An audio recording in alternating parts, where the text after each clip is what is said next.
বাহ,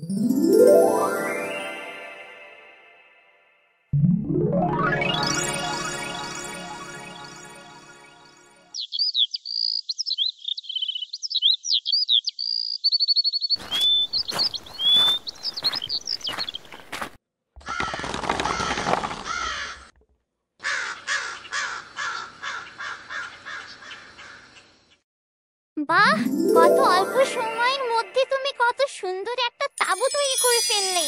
তুমি সত্যি একজন যোগ্য জমিদার পুত্র। তোমার কাজের জবাব নেই। না বন্ধু পাখি, তুমি যা দেখছো তা আমার জন্য অতি সামান্য। জীবনে আমি আরো অনেক কঠিন কঠিন কাজ সফলভাবে করতে সক্ষম হয়েছি, তার কাছে এটা কিছুই নয়। তবে কর্মীলতাকে মানুষ রূপে ফেরানো, এটা হবে আমার জীবনের অন্যতম এক কঠিন চ্যালেঞ্জ। এটাতেও আমাকে সফল হতেই হবে। আজ থেকে আমি এখানে থেকে দিনরাত নজর রাখবো কে সে কর্মীলতার শত্রু, আমাকে যেটা জানতেই হবে।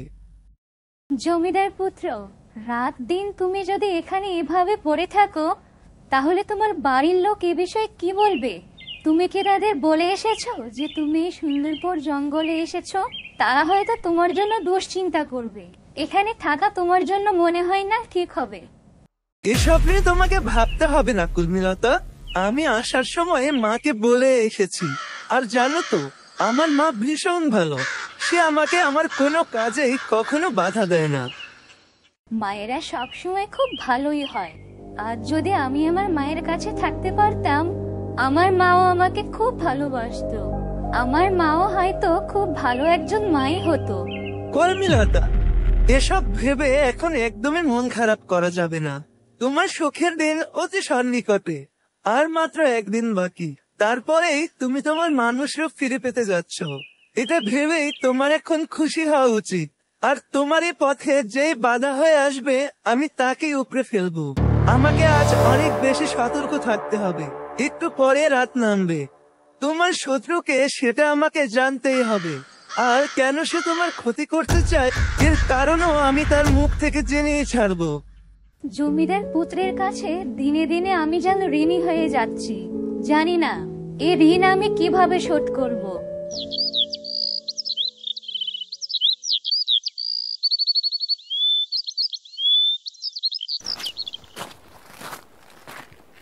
মা, তুমি কাল রাতে কোথায় গিয়েছিলে? তোমার ঘরে এসে আমি যে তোমাকে পেলাম না। আজকাল দিন নেই রাত নেই, যখন যেখানে খুশি তুমি সেখানে চলে যাও। কাউকে কিছু বলে যাওয়ার প্রয়োজনও মনে করো না। বলো, কোথায় গিয়েছিলে? আজকে তোমাকে বলতেই হবে। তুই কি আমার পেটে জন্মেছিস নাকি আমি তোর পেট থেকে জন্মেছি যে তোর কাছে সব কৈফিয়ত দিতে হবে আমাকে? বেয়াদব মেয়ে একটা। এসবই বড় বউর থেকে শিখেছিস, তাই না? সারাদিন বড় বউয়ের সাথে থেকে একটা বেয়াদব তৈরি হচ্ছিস। অনেক হয়েছে। আর না, তুমি আমাকে যা খুশি তাই বলতে পারো, তবে আমার বড় মায়ের নামে কোনো উল্টোপাল্টা কোনো কথাই কিন্তু আমি একদম সহ্য করব না, এই বলে দিলাম। আর হ্যাঁ, বড় মা আমাকে কেন এসব শিখিয়ে পড়িয়ে দেবে? তোমার এসব এলোমেলো চলাফেরা সবার চোখে সন্দেহের জন্ম দেয়। আর তুমি হয়তো ভুলে যাচ্ছ আমি আর সেই ছোট্টটি নেই। এসব বোঝার জন্য যথেষ্ট জ্ঞান আমার হয়েছে, তাই বুঝি। খুব বড় হয়ে গেছিস বুঝি? ঠিক আছে, তাহলে তোকে এবার শ্বশুর বাড়ি পাঠানোর সময়ও তাহলে হয়ে এসেছে। কারণ এমন বেয়াদব মেয়ে আমি বেশি দিন ঘরে রাখতে পারবো না। দাঁড়া, তোর বাবাকে বলছি আমি। মা, তুমি ভেবেছো বিয়ের কথা বলে তুমি কথাটা ঘুরিয়ে নেবে, কিন্তু তা হবে না। আজকে আমার কিছু প্রশ্নের জবাব তোমাকে দিতেই হবে। এই রে, কবিতা আবার কি জানতে চাইবে? ও কি কিছু জেনে ফেলেছে নাকি? তুমি কাল বড় মাকে কি বলেছো? যে বড় মা মন খারাপ করে বসে আছে, বড় মা আমাকে এড়িয়ে কেন চলছে? নিশ্চয়ই তুমি তাকে কিছু বলেছো। বলো মা, জবাব দাও। ওহ যাক বাবা, বাঁচা গেল। এই কথা আমি ভাবলাম ওটা কি নাকি। যা সত্যি তাই বলেছি। বড় বউ তোকে আমার থেকে দূরে সরিয়ে নিতে চাই কবিতা। তুই কি এটা বুঝিস না মা? ওই বড় বউর মনে অনেক হিংসা হয়, কারণ ওর যে কোনো সন্তান নেই। তাই তোর আর আমার সম্পর্ক বড় বউ একদমই দেখতে পারে না। আমি তোর ভালোর জন্যই বলছি মা, তুই ওই বড় বউর সাথে মেলামেশা বন্ধ কর। তা কখনোই সম্ভব নয় মা। বড় মাকে বাদ দে, আমি আমার জীবন কল্পনাই করতে পারি না। সেও আমার জীবনের একটা গুরুত্বপূর্ণ অংশ। আর হ্যাঁ, তুমি কি বললে বড় মা হিংসে করে? তা একদমই নয়। ভালোই হলো তুমি বুবুর কথা মনে করিয়ে দিলে। বুবুর বিষয়ে তোমাকে আমার কিছু প্রশ্ন ছিল, আজ তোমাকে এর উত্তর দিতেই হবে। এই রে, কেন যে নিজের বিপদ নিজে ডেকে আনলাম। আমি আবার বড় বড় মেয়ের কথা হঠাৎ করে কেন তুলতে গেলাম? হাই কপাল, নিজের জালে দেখছে নিজেই ফেসে যাচ্ছে দিন দিন। কবিতা আবার কি জিজ্ঞেস করবে কে জানে। মা, শুনেছি তুমি নাকি বুবুর মুখটাও বড় মাকে দেখতে দাওনি, কিন্তু কেন? বড় মাকে নাকি বলেছো সে একটা মৃত কন্যা সন্তানের জন্ম দিয়েছিল। সত্যি কি বড় মা মৃত সন্তান জন্ম দিয়েছিল নাকি? মানে এসব তুই কি বলছিস? এগুলো আবার কেমন প্রশ্ন শুনি? মৃত সন্তান জন্ম দিয়েছিল নয়তো কি আমি মেরে ফেলেছি তাই বলতে চাস তুই? ভালো হবে না কিন্তু কবিতা, বলে দিলাম। বেশিবার বাড়িস না, তাহলে তোর ডানাটা ছেটে দিতে আমার কিন্তু বেশি সময় লাগবে না। কই, আমি তো একবারও বলিনি যে তুমি মেরে ফেলেছো বুবুকে। তবে এই কথা বলতে তুমি কেমন যেন ঘাবড়ে যাচ্ছ মা। তুমি কিন্তু এখনো বলনি আমাকে বুবুকে কেন বড় মাকে দেখতে দেয়া হলো না।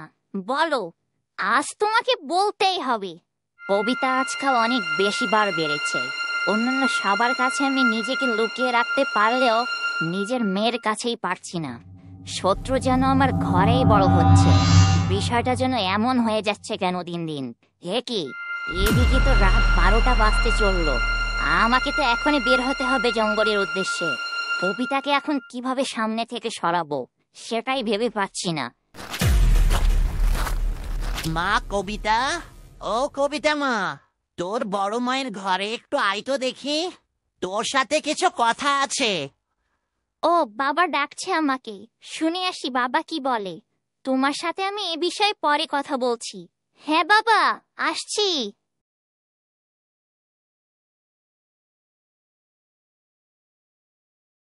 যাক বাবা, শেষমেশ বাঁচা গেল। একদম ঠিক সময় মতো ওর বাবা এসে আমাকে বাঁচিয়ে দিল। যাই, আর দেরি করা যাবে না। এই সুযোগেই আমাকে বেরিয়ে পড়তে হবে। আজকের দিনটা কোনো মতে পার করতে পারলেই আমি নিশ্চিন্ত। যাই, এক্ষুনি বেরিয়ে পড়ি বোতলটা নিয়ে।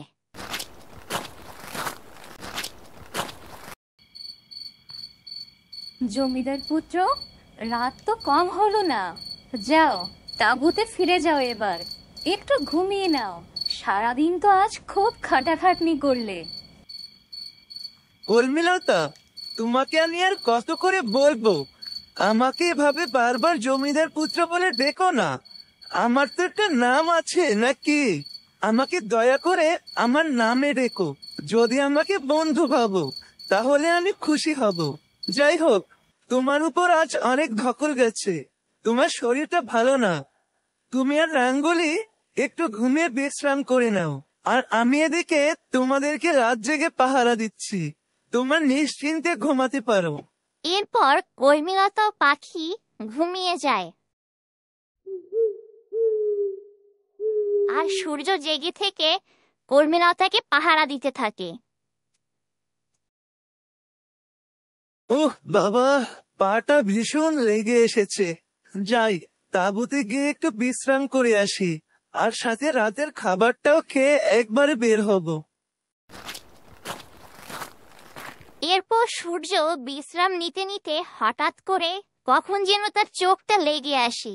আর এই সময় ছোট বউ জঙ্গলে উপস্থিত হয়। ওরে বাবারে, এখানে আবার তাঁবু বসাবো কি? কালো তো দেখলাম না। মনে হয় আশেপাশের কোনো ডাকাত দলের তাঁবুই হবে। ওরে বাবারে, আমার তো খুব ভয় করছে। এই এখন কি করি আমি?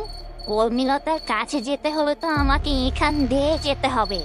এই তাঁবুটা পার না হলে আমি তো কর্মীলতার কাছে যেতে পারছি না। আমার তো কেমন ভয়, গা হাত পা ঠান্ডা হয়ে আসছে। যদি ডাকাতরা বুঝে ফেলে? যে আমি এখানে এসেছি? তারপরে কি হবে? বাবারে, বাপরে, আমার গাটা কেমন কেঁপে উঠছে। যাই, এত ভয় পেলে চলবে না, আমাকে যে কাজটা সারতেই হবে।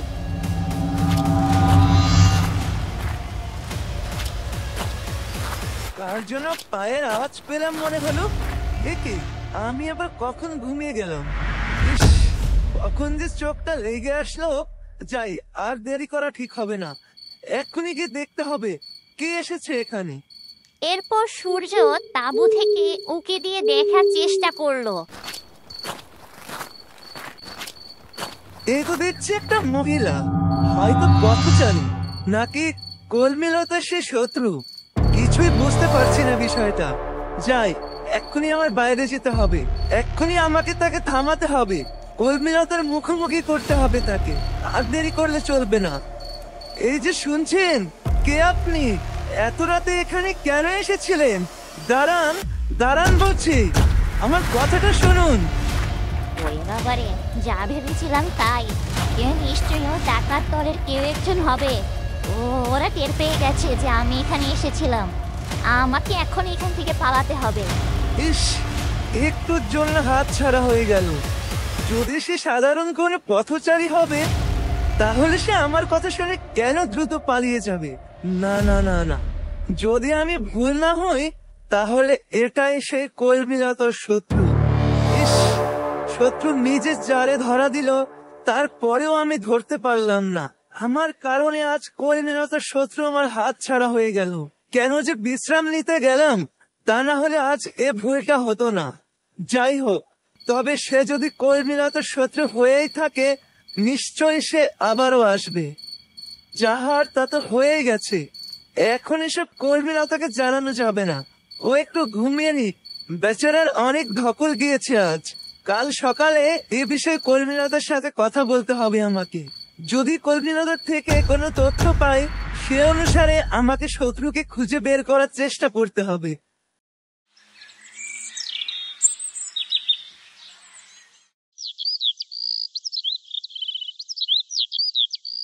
রাঙ্গুলি, আজ তো আমার মানুষ রূপে ফেরার কথা, কারণ আজ তো ওই জাদু নির্দেশ ব্যবহারের 7ম দিন পূরণ হয়ে গেল।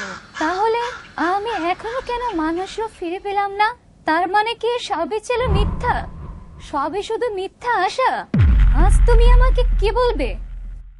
কলমিলতা, কবিরাজ বাবার কথা মতো তো আজই তোমার মানুষ রূপে ফেরার কথা ছিল, কিন্তু সমস্যাটা যে কোথায় হলো আমি নিজেই তো বুঝতে পারছি না। তোমাকে আর কি বলবো? সমস্যাটা আমি তোমাদের খুলে বলছি। আমার অনুমান বলে, ওই অজ্ঞাত মহিলা যাকে আমি কাল দেখেছি, সেই তোমার শত্রু বলে আমি তাকে ধারণা করছি। কারণ এর আগের রাতে যখন আমি বাড়ি ফিরছিলাম, তখন এই একই মহিলাকে আমি এই জঙ্গলের পথের দিকে আসতে দেখেছিলাম। তবে আমি সেদিন বিষয়টা এভাবে ভেবে দেখিনি। তবে সমস্যাটা হচ্ছে, আমি তার মুখটি দেখতে পারিনি কোনোবারই। আমাদের আরো সতর্ক থাকতে হবে, অনেক বেশি।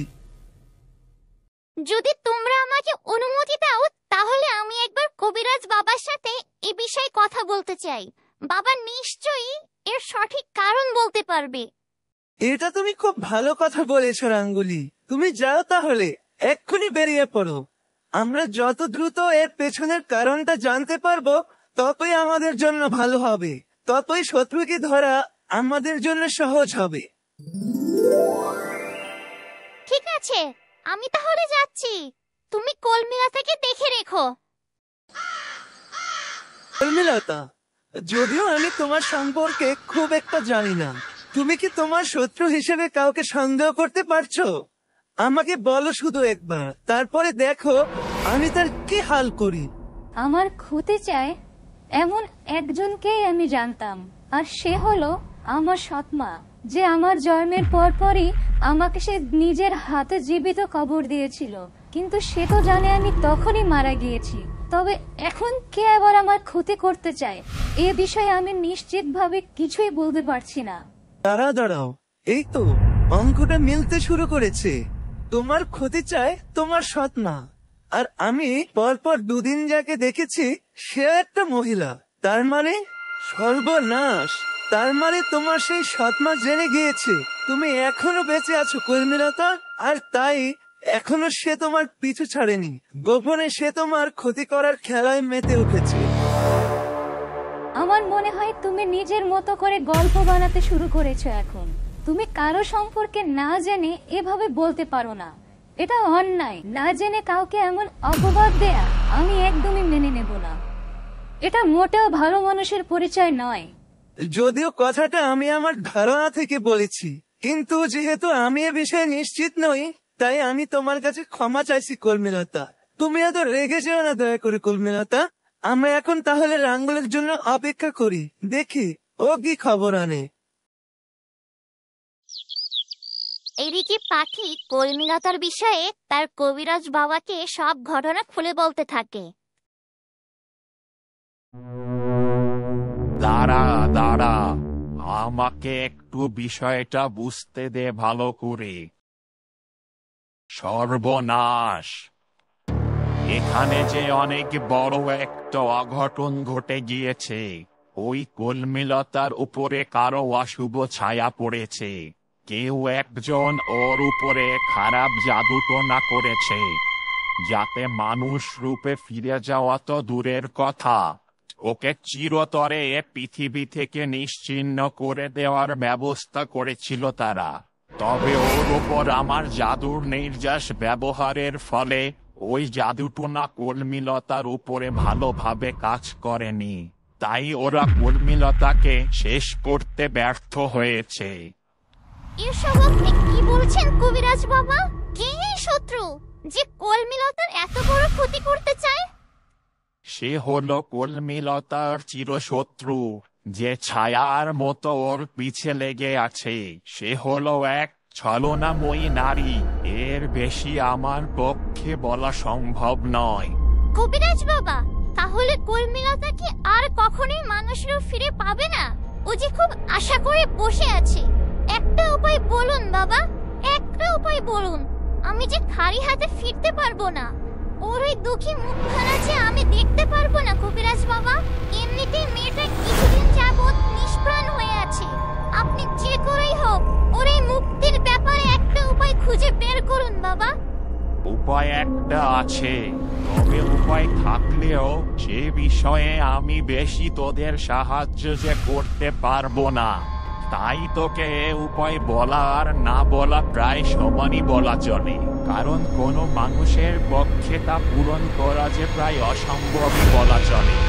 কবিরাজ বাবা, পথ যতই কঠিন হোক না কেন কলমিলতাকে মানুষ রূপে ফিরাতেই হবে।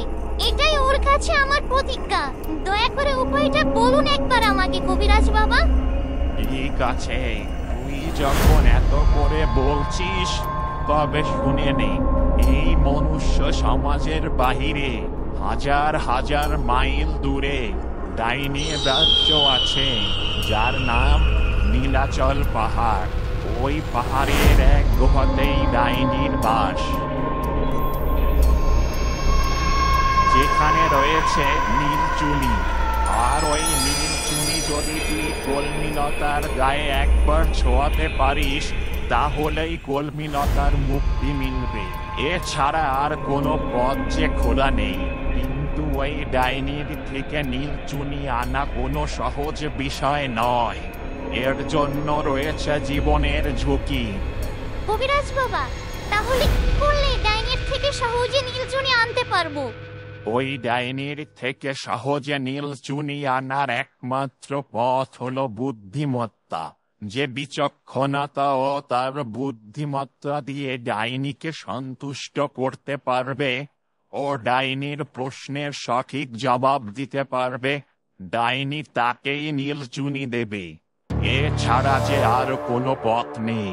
বিচক্ষণতা, বুদ্ধিমত্তা, সেটা আমার জানা মতে জমিদার পুত্র সূর্যরই আছে। সূর্যই পারবে ডাইনির কাছে বুদ্ধির খেলায় জিতে নীলচুনি জিতে আনতে। কবিরাজ বাবা, আপনাকে অনেক ধন্যবাদ। ইস, একটা বড় ভুল হয়ে গেল যে। আসল কথাটাই তো জানা হলো না, কিভাবে ওই ডাইনির রাজ্যে পৌঁছাতে হবে। এর উপায় তো কবিরাজ বাবার থেকে জানতে হবে। বেশি তাড়াহুড়ার জন্য আসল কাজটাই করতে ভুলে গেলাম। যাই, এক্ষুনি আবার গিয়ে জেনে আসতে হবে।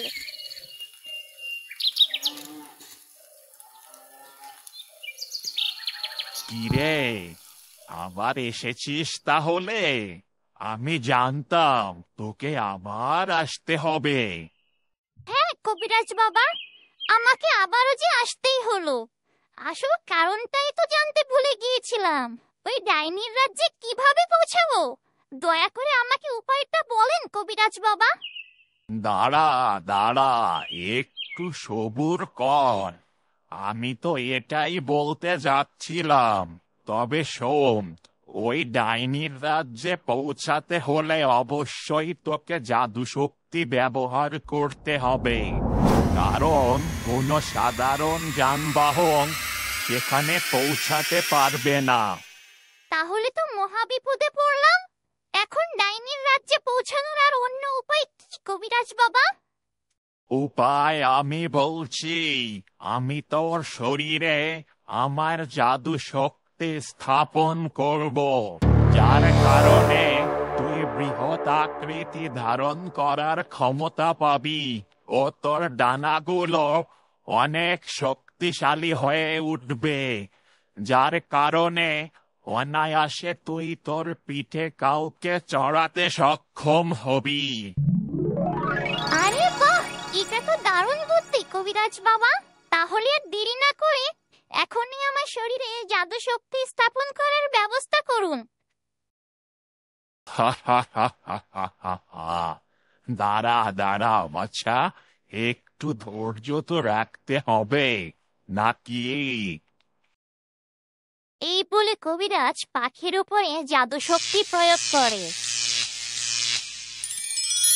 এখন থেকে তুই তোর সুবিধা মতো যখন তখন বৃহৎ আকার ধারণ করতে পারবি। ধন্যবাদ কবিরাজ বাবা। এবার কি তাহলে আমি যেতে পারি? গাঙ্গুলি, তোকে আমি জেনে শুনে মৃত্যুর দিকে ঠেলে দিতে চাই না, তাই তোকে আমি আরো একবার সতর্ক করছি। ডাইনির কাছে যদি তোরা জিততে না পারিস, তাহলে কিন্তু তোদের মৃত্যু সেখানেই অনিবার্য। আর ডাইনির কাছে যারা হেরে যায়, ডাইনি তাদের ধর থেকে মাথা আলাদা করে সেই মস্তকের রক্ততে ডুবিয়ে রাখে নীলচুনিকে, যার কারণে ওই নীলচুনি হয়ে ওঠে আরো প্রখর ও শক্তিশালী, সাথে ফিরে পায় তার চিরসজীবতা। তাই বলছি, তুই ভেবে দেখিস, যা কিছু করবি ভেবে চিন্তেই করিস। আমি তোর ফেরার অপেক্ষায় থাকবো। কবিরাজ বাবা, আমার বিশ্বাস আপনার দোয়া আমার সাথে থাকলে কোনো বিপদই আমাকে ছুঁতে পারবে না। আমি তাহলে এখন আসি।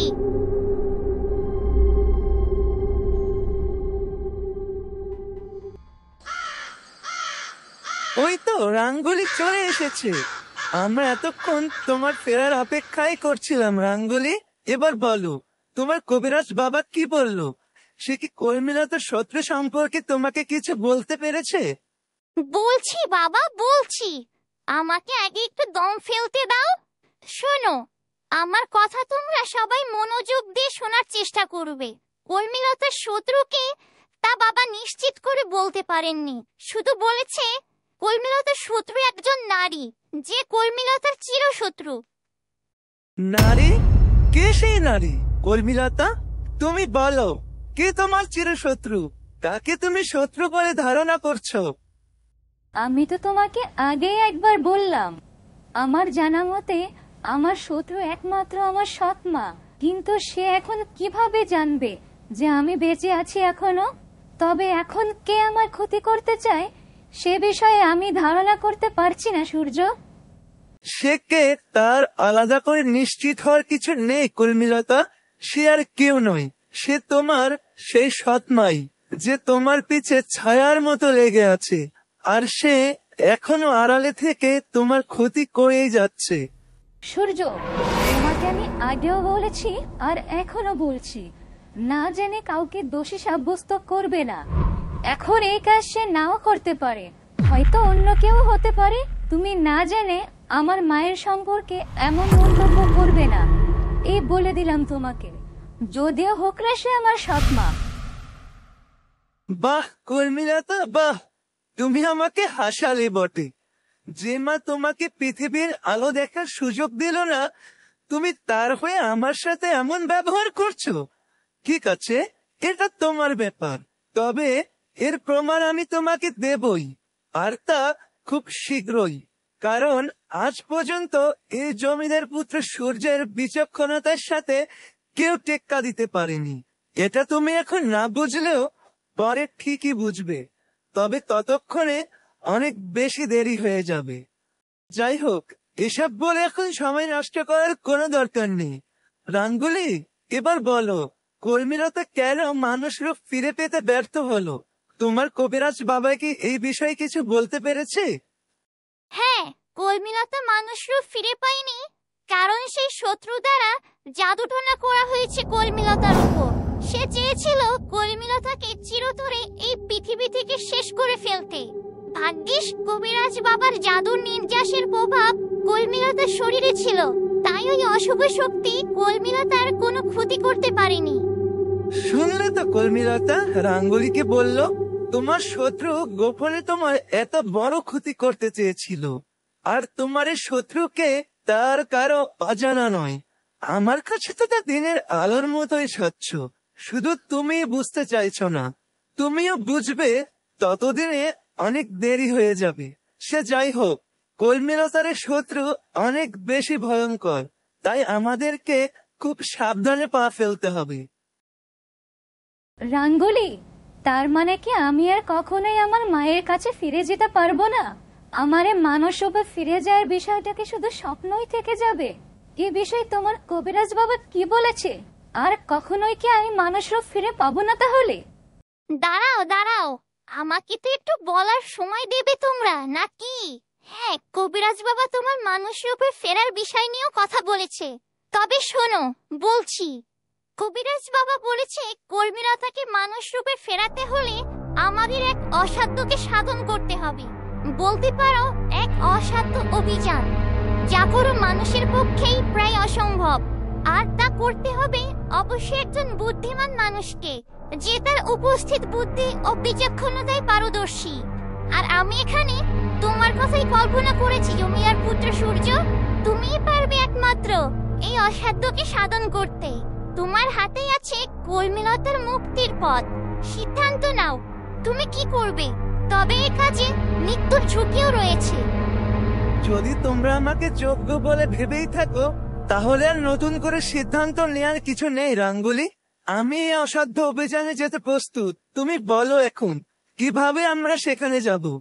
আমাদের যেতে হবে এক ডাইনির রাজ্যে, যা আমাদের এই মনুষ্য সমাজ থেকে অনেক দূরে। নীলাচল পাহাড়, যেটা সেই ডাইনির রাজ্য, যেখানে পদে পদে রয়েছে মৃত্যুর ফাঁদ।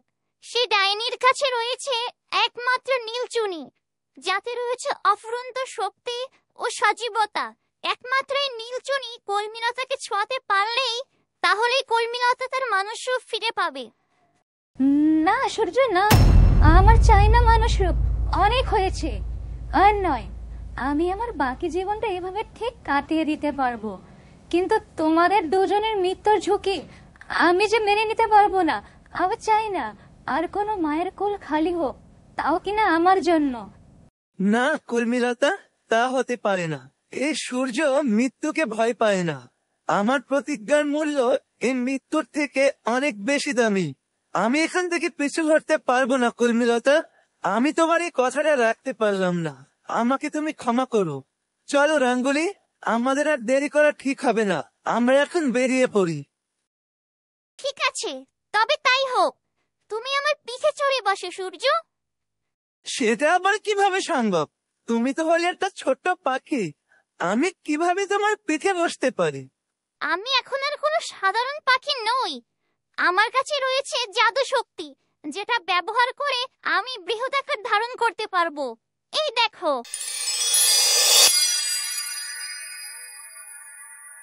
এই জাদু শক্তি আমাকে দিয়েছে আমার কবিরাজ বাবা। সে আমার শরীরে তার জাদু শক্তি স্থাপন করেছে, যাতে আমি যে কোনো আকার ধারণ করতে পারি। আর তার ফলে তুমি আমার পিঠে চড়ে যেতে পারবে ডাইনির রাজ্যে, কারণ জাদু শক্তি ছাড়া সেখানে পৌঁছানো একেবারেই অসম্ভব। আর দেরি করা চলবে না সূর্য, তাড়াতাড়ি উঠে পড়ো, আমাদের রওনা হতে হবে। কল্পিলতা, তোমাকে একা রেখে যেতে বাধ্য হচ্ছি, আর যে কোনো উপায় নেই। তবে তোমার যদি কেউ ক্ষতি করার চেষ্টা করে, তুমি সেই শত্রুকে চিনে রাখবে।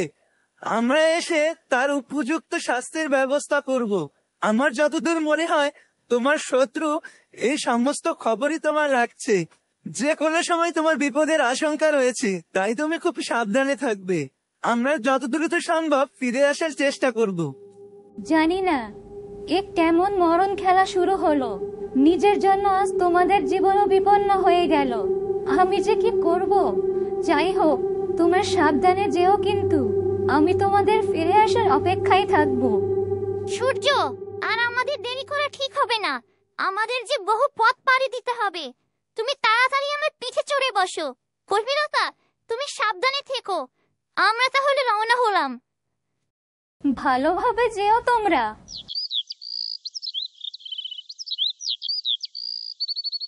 হায় কপাল, আমি যে ওদের এক অনিশ্চিত জীবনের ঝুঁকিতে ফেলে দিলাম। আমার নিজেকে নিয়ে আর চিন্তা নেই। আমার মানুষ রূপে ফিরে পাওয়া সব স্বাদ যে মিটে গিয়েছে, তবে ওদের কি হবে?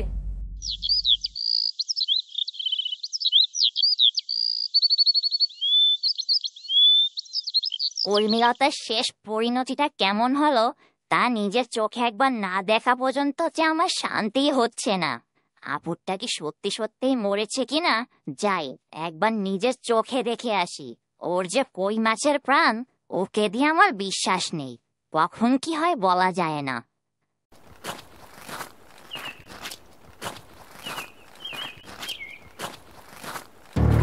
এ কি? আমি কি দেখছি? ভুল দেখছি না তো? পরিমিলতা তো একদমই আগের মতো জায়গাতেই আছে। তাহলে কি ওই ভণ্ড কবিরাজ আমাকে মিথ্যা বলে ঠকিয়েছে? আর আমার এতগুলো গয়না, সেগুলো কি সব জলে গেল তাহলে? আমার যে কত বড় সর্বনাশ হয়ে গেল এই কর্মীলতাকে শেষ করার চক্করে।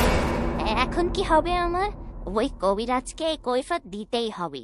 এখনই গিয়ে আমি কবিরাজকে ধরবো। প্রয়োজনে ডাকু কালোকে ভাড়া করে ওই কবিরাজকে আমি শেষ করব। যাই, আমাকে এক্ষুনি যেতে হবে।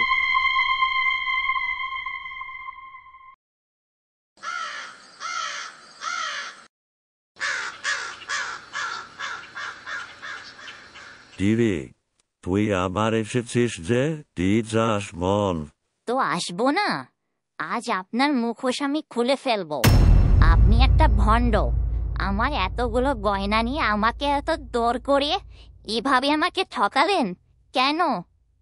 আরে, এসব তুই কি বলছিস আবল তাবল?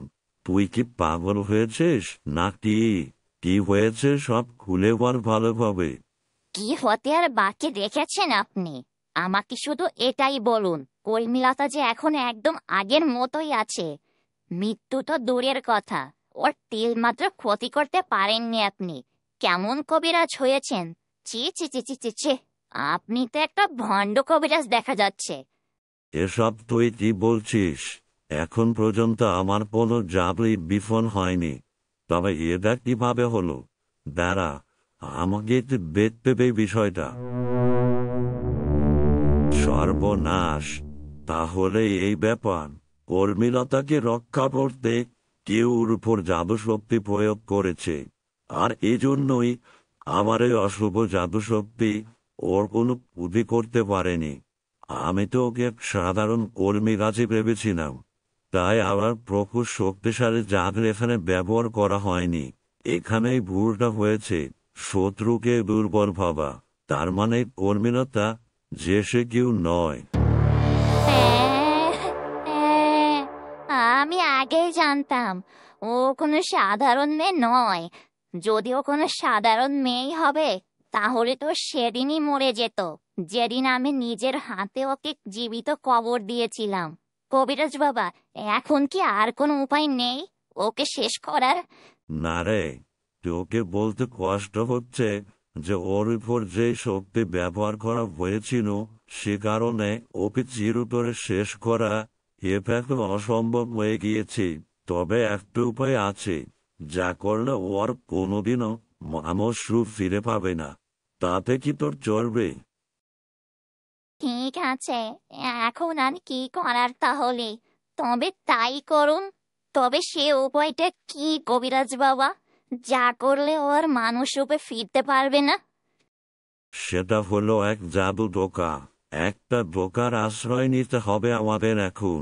তাছাড়া যে আর কোনো উপায় নেই, যা কর্মীলতাতে মানুষ রূপে ফেরাতে বাধা দেবে। হা হা হা হা হা। জাদু ধোকা? সেটা আবার কি? এখন আবার আপনি কাকে ধোকা দিতে যাবেন?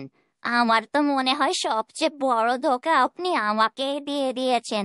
হ্যাঁ, হ্যাঁ, আমার কতগুলো স্বর্ণের গয়না আপনি নিয়ে গিয়েছেন আমাকে ধোকা দিয়ে।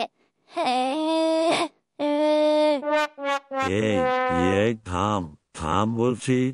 কি মরা কান্না জোরে দিয়েছিস? তোর মাথায় তো দেখছি গোবর ছাড়া কিছুই নেই। আমাকে কি কথা শেষ করতে দিয়েছিস তুই? যাক, চুপ এসব বললে তুই কিছুই বুঝবি না।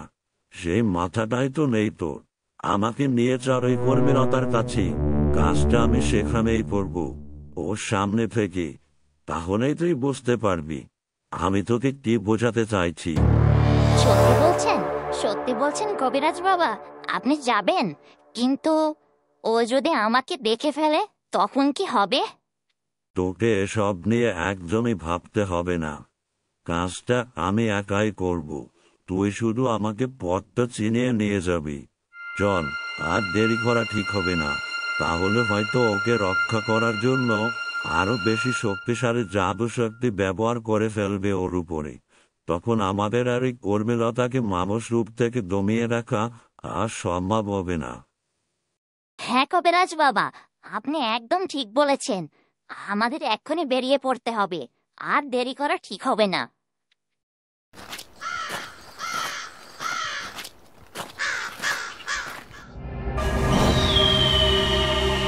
আমি আর পারছি না সূর্য, মনে হচ্ছে টানা দুটো যে কোনো সময় খসে পড়বে। আর কত দূর যেতে হবে বুঝতে পারছি না কিচ্ছু। আর একটু কষ্ট করো রাঙ্গুলি। আমার মনে হচ্ছে আমরা ডাইনির রাজ্যে এসে পড়েছি। ওই তো সামনে একটা নীল পাহাড় দেখা যাচ্ছে। তার মানে ওইটাই নীলাচল পাহাড়। আর একটু কষ্ট করে এগিয়ে চলো রাঙ্গুলি, আমরা খুব কাছে এসে পড়েছি। ঠিক আছে সূর্য, যতই কষ্ট হোক না কেন আমি থামছি না। তার মানে তুই সেই কর্মীলতা, যে আমাকে এত দূর করে এনেছিস। যেহেতু আমার এখানে আসতেই হলো, তাহলে তোর আর নিস্তার নেই। এত কঠিন বিষাক্ত বিষ প্রয়োগ করলাম, তাও তুই বেঁচে রইবি? তার মানে তুই সাধারণ কেউ নস। এবার দেখ, তোর মানুষ রূপে ফেরার শখ আমি বের করি কিভাবে। সারা জীবন তুই এখানে কর্মী কাজ হয়েই থাকবি। আমি তোর জন্য এখানে তোর সঙ্গীর ব্যবস্থা করছি অনেক। কে কে আপনি? এখানে কেন এসেছেন? আর আমার সাথে এভাবে কেন কথা বলছেন? চলে যান, চলে যান বলছি এখান থেকে। তা না হলে ভালো হবে না কিন্তু। উঠ বেশ দেখছি, তোর বেশ আমি সারা জীবনের মতো ট্রেনে ঘুরিয়ে দেব। দাঁড়া, তোর আমি এমন ব্যবস্থাই করছি তুই কোনোদিন মানুষ রূপে ফিরে যেতে পারবি না। দেখ তাহলে কি করি আমি।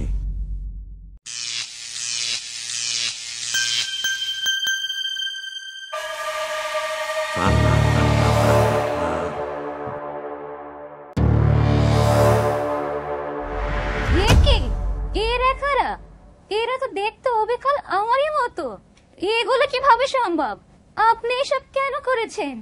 আপনার এগুলো করার উদ্দেশ্য কি? আমি তো কিছুই বুঝতে পারছি না। বলেছি না, আমি তো সঙ্গীর ব্যবস্থা করছি।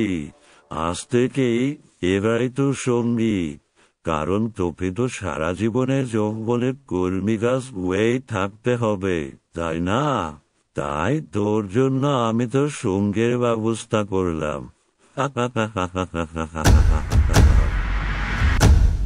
চাই না আমার সঙ্গী। আপনি এক্ষুনি এদেরকে এখান থেকে সরিয়ে নিন বলছি, এক্ষুনি সরিয়ে নিন। আমার এদেরকে একদমই সহ্য হচ্ছে না, একদমই না।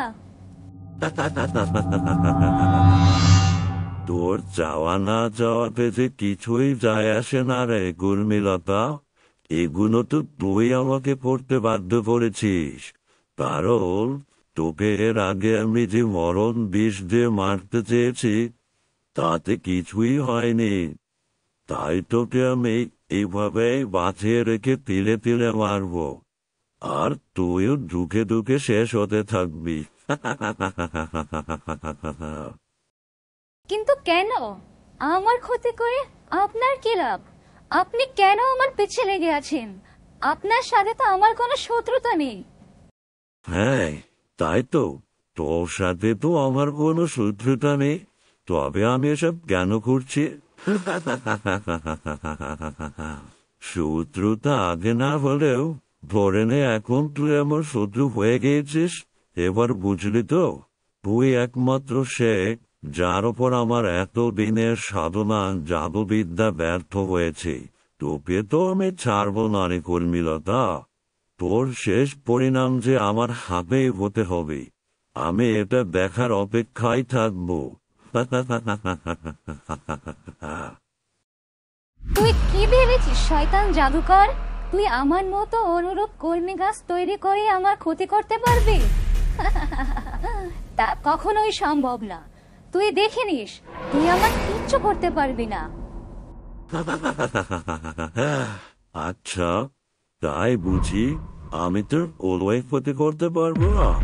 ঠিক আছে, তুই এটা কিছুদিনের মধ্যে টের পাবি, বুঝবি কর্মীলতা। হ্যাঁ, ঠিকই বলেছি। তুই আমার কিচ্ছুই করতে পারবি না শয়তান কবিরাজ। এসব করে কোনোই লাভ হবে না তোর। আখেরে ফলাফল শূন্য। আমি জানি তোর সাথে আমার কোনো শত্রুতা নেই। ভালোই ভালোই বলছি, কে তোকে এখানে পাঠিয়েছে? কার বুটি হয়ে তুই এসব করছিস? বল আমাকে, বল বলছি। আরে, এই তো দেখছি ভীষণ দুর্বল। ও এসব কিভাবে অনুমান করবো?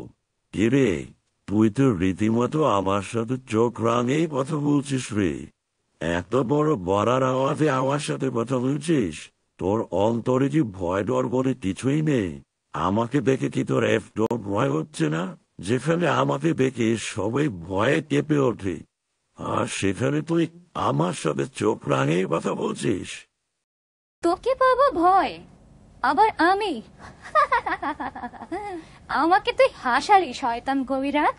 তুই কলমিলতাকে চিনতে ভুল করেছিস, বরং তুই আমাকে ভয় পেয়ে যাবি। নিজের ভালো চাস তো বল, কে এখানে তোকে পাঠিয়েছে? বল বলছি। এই কর্মীলতা, বেশিবার বাড়িস না, তাহলে কিন্তু। কি তাহলে কিন্তু কি? যদি নিজের ভালো চাস তাহলে এক্ষুনি এই জঙ্গল থেকে দূর হ, দূর হ আমার সামনে থেকে। আর একটা কথা মনে রাখিস শয়তান কবিরাজ, তুই কলমিলতাকে কিচ্ছুই করতে পারবি না, বরং তুই নিজেই নিজে সর্বনাশ ডেকে আনছিস। আচ্ছা, তাই বুঝি। ঠিক আছে, আমিও দেখে নেব। এখনকার মতো আমি এখান থেকে চলে যাচ্ছি, তবে আমি আবারও ফিরে আসব। এই বনে গেলাম, তবে আরো ভয়ঙ্কর বেশি। সূর্য ঠিকই বলেছিল, ওদের অনুপস্থিতিতে আমার শত্রু আমার ক্ষতি করতে পারে। ঠিক তাই হলো। ওরা ফিরে আসলে আমার ওদেরকে সব কথা খুলে বলতে হবে। ততদিনে আমাকে এখানেই শক্ত হাতে নিজের লড়াই করে যেতে হবে। কিছুতেই শত্রুর সামনে দুর্বল হওয়া চলবে না, তাহলে ওরা আমাকে আরো বেশি পেয়ে বসবে। রাঙ্গুলি, সূর্য, তোমরা কোথায়?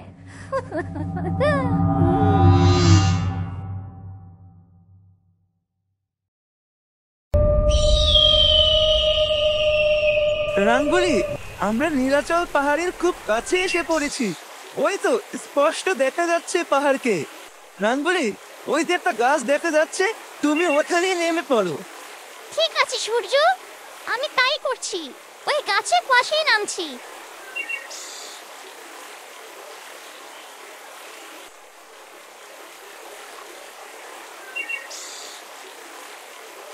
এ কি?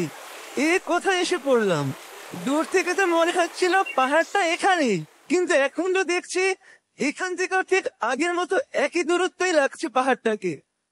এত চিন্তা করো না সূর্য, যখন একবার এসেই পড়েছি তখন ঠিক পৌঁছেও যাব, তুমি দেখে নিও।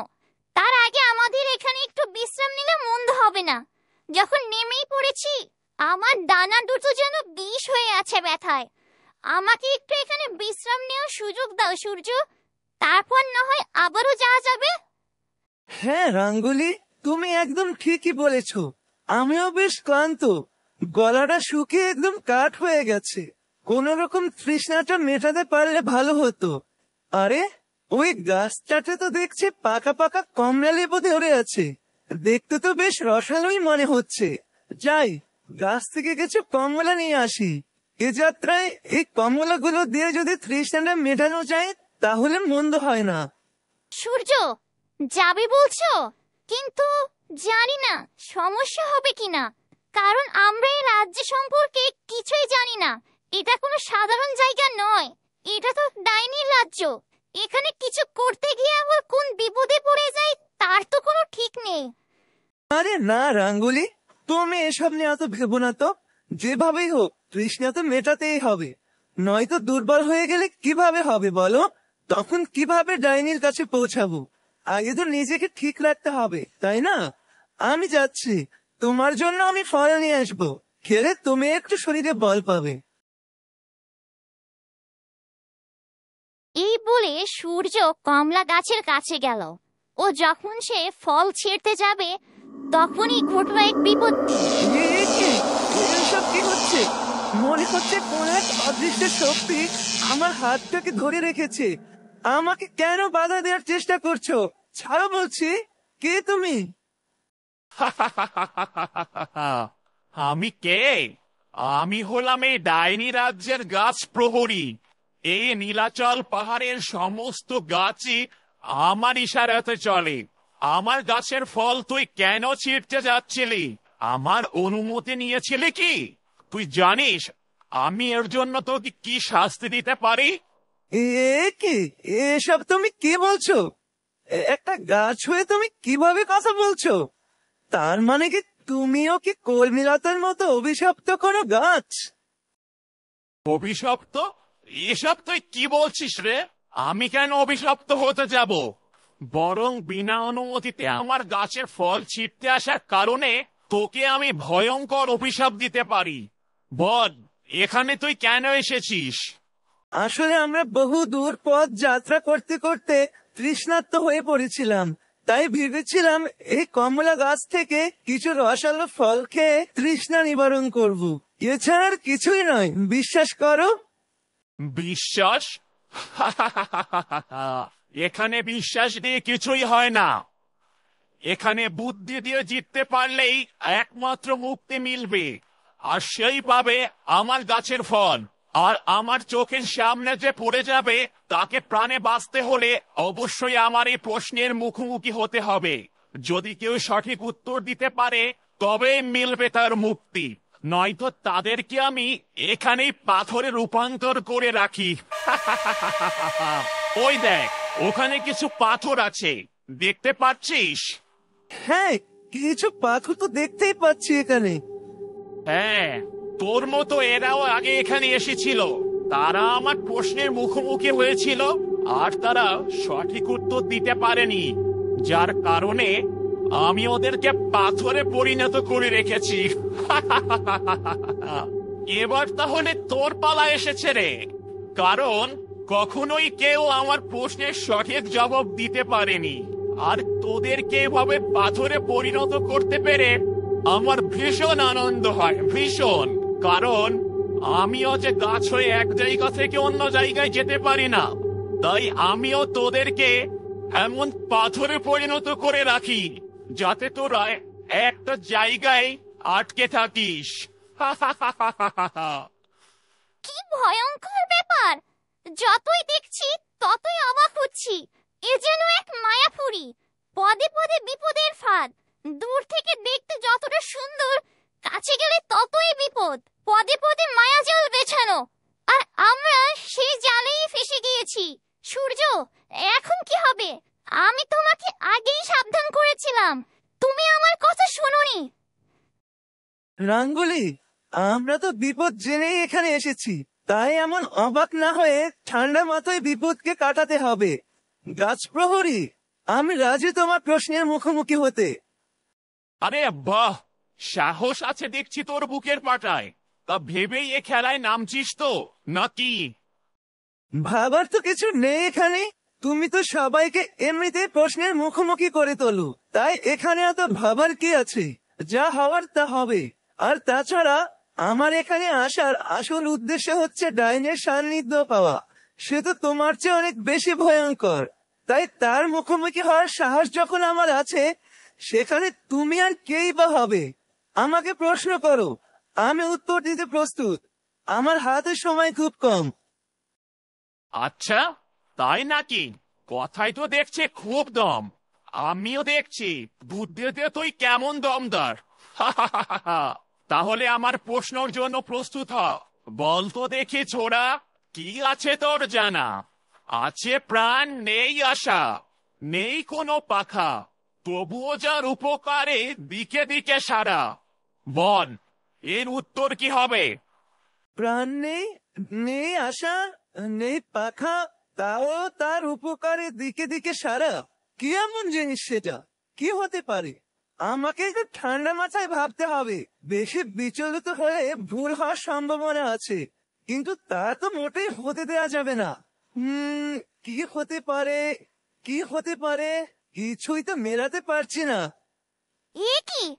এই গাছ প্রহরী তো সূর্যকে মনে হচ্ছে অনেক কঠিন একটা প্রশ্ন করে ফেলেছে। সূর্য কি পারবে সঠিক উত্তর দিতে? এর জন্য তো অনেক ঠান্ডা মাথায় ভাবতে হবে, কিন্তু আমরা তো এখন সে অবস্থাতে নেই। কি হবে কে জানে? আমার তো কিছুই মাথায় আসছে না। আচ্ছা, গাছের তো প্রাণ আছে, সে আবার উপকারও করে, আবার কোনো প্রতিদান পাওয়ার আশাও সে রাখে না। সে শুধু আমাদের উপকার করেই চলে। আর তাছাড়া গাছের তো কোনো হাত বা পাখা কিছুই নেই। তাহলে কি সেটা গাছ? হ্যাঁ, গাছের বৈশিষ্ট্যের সাথে তো প্রশ্নের সূত্রটা মিলে যাচ্ছে। হ্যাঁ, পেয়েছি উত্তর। গাছ প্রহরী, তোমার প্রশ্নের সঠিক উত্তর আমি পেয়ে গিয়েছি। আর সেটা হলো গাছ।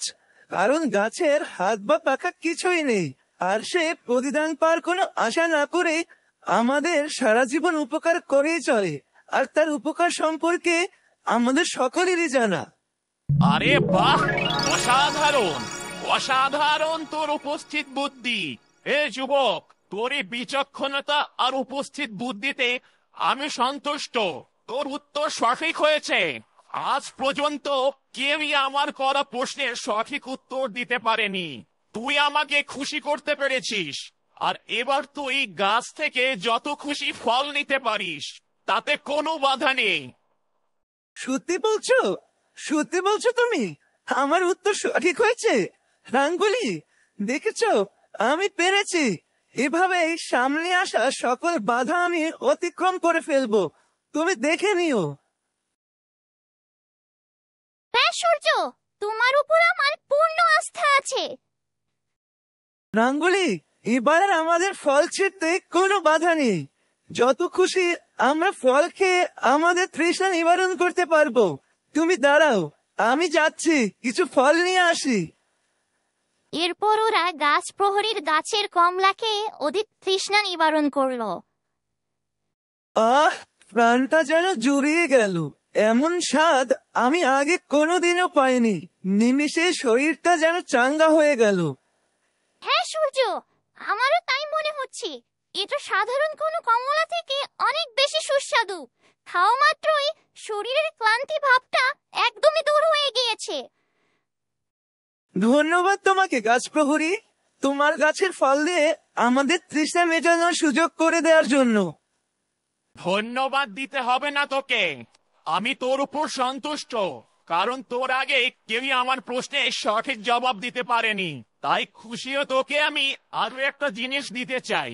তুই এ গাছ থেকে যত খুশি কমলা পেরে নিয়ে যেতে পারিস, কারণ এটা তোর জন্য এখন খুব দরকার হবে। যা তোরা যতই খাবি, কিন্তু কখনোই শেষ হবে না।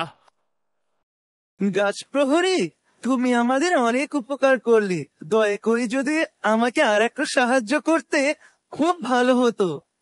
কি সাহায্য লাগবে তোর, বল। আমরা ডাইনির কাছে কিভাবে পৌঁছাবো?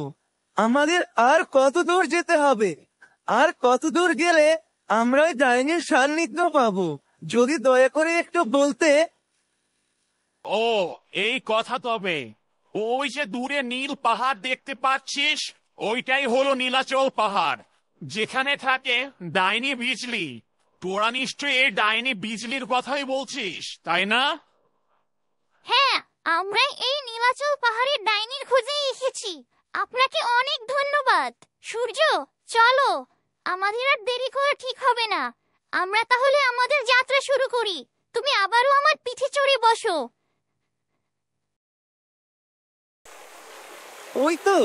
ওই তো নীলাচল পাহাড়। পৌঁছে গেছি আমরা। রাঙ্গুলি, আমাদের এখানেই নামতে হবে।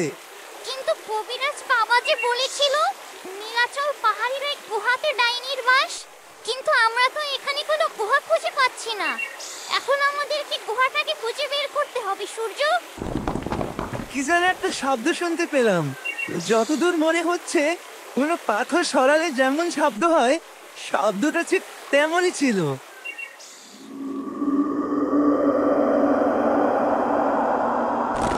ওই তো রাঙ্গুলি, ওইদিকে দেখো একবার। একটা গুহার মুখ থেকে পাথর সরে যাচ্ছে। তার মানে কি আমরা সে ডাইনি বিজলির গুহার সামনে এসে পড়েছি?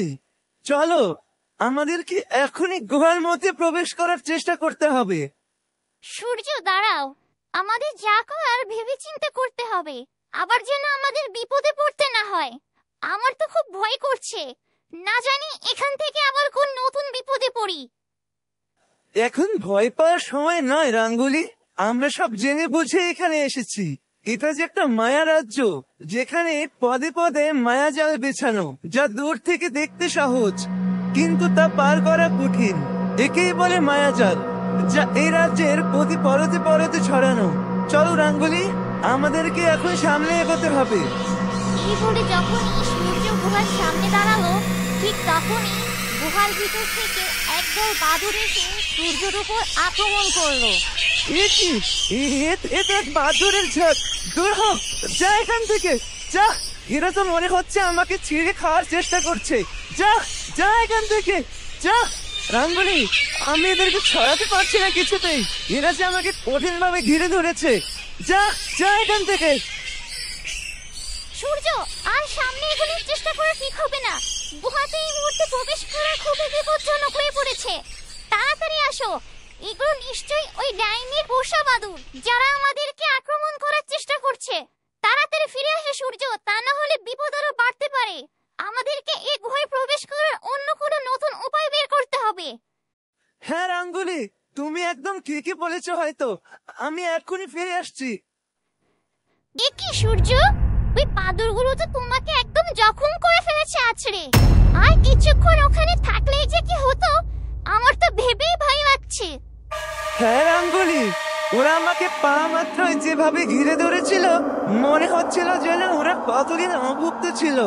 আজ যেন আমাকে ছিঁড়ে খেয়ে ওদের খিদে মেটাবে। ওরা কোনো সাধারণ বাদুড় নয়। যতদূর বুঝলাম ওরা হলো রক্তচোষা বাদুড়। আমাকে পেয়ে তাই ওরা এমন ঝাঁপিয়ে পড়েছিল হায়নার মতো। আমাদেরকে খুব সাবধানে পা ফেলতে হবে রাঙ্গুলি। কি ভয়ঙ্কর সব ঘটনাগুলো ঘটছে একের পর এক আমাদের সাথে। আমার তো ভেবেই কেমন গা শিউরে উঠছে। সূর্য, তোমার শরীর থেকে অনেক রক্তক্ষরণ হচ্ছে। তোমার ক্ষতস্থানে এখনই কিছু জড়িবুটি লাগানোর ব্যবস্থা করতে হবে। চলো একটু সামনে এগিয়ে দেখি কোনো ব্যবস্থা যদি করতে পারি। ঠিক আছে, তাই চলো তবে। একটু সেরে না উঠলে আবার ডাইনের মুখোমুখি বা হব কিভাবে জানি না। সেখানে আবার কোন নতুন বিপদ অপেক্ষা করছে আমাদের জন্য।